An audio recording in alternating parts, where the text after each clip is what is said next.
โกรธเตือนใจตัวเอง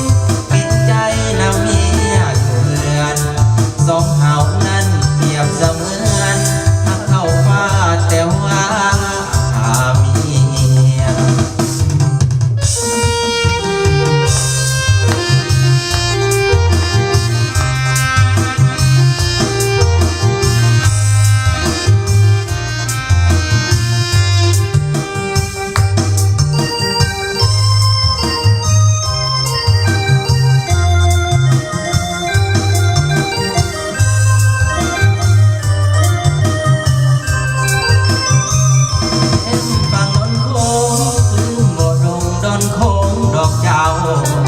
จากไปหัวใจแสนเศร้า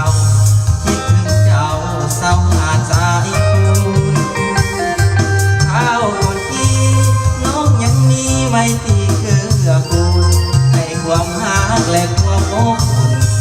ลืมพระคุณน้องนั้นบ่ได้ข้างนอนโค้งนอนที่ทรงด้วยธรรมชาติจิตใจสาวก็สะอาดไอ้บ่อาจจะคิดลืมใครคืนก่อนนั้นไอ้มันฝันว่าเจ้าจากไปเขาวิวากับคนรักใหม่ไอ้เสียใจตลอดเวลา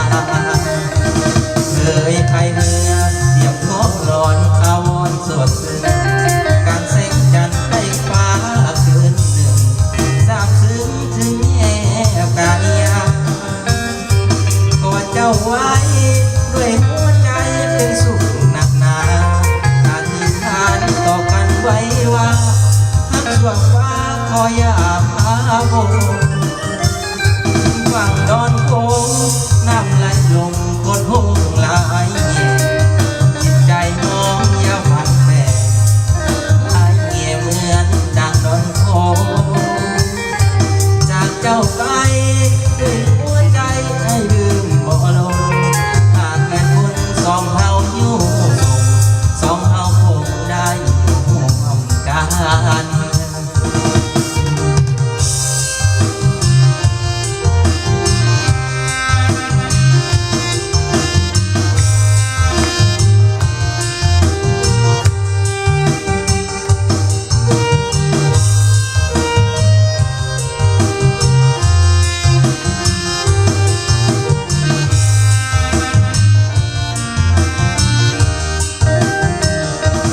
เคยพายเรือเลียบเกาะดอนอาวรสดซึ้ง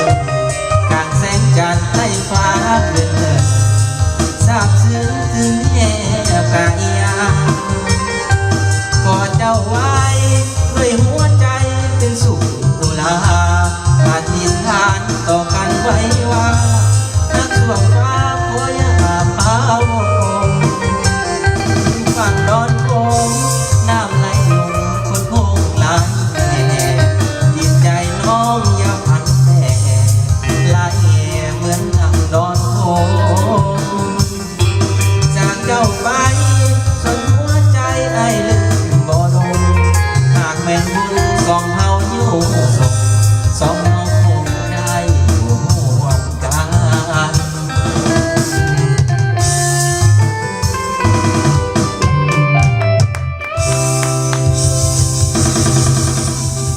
มอบตามคำขอแล้วก็แถมอีกเพลงนึง ว่าอาจจะถูกอกถูกใจบริเบิงอยู่ในตอนนี้นะบอกว่าเบิงอยู่ทางทีวีทางบ้านหรือว่าเบิงอยู่ทางโทรศัพท์ทาง Facebook เนาะ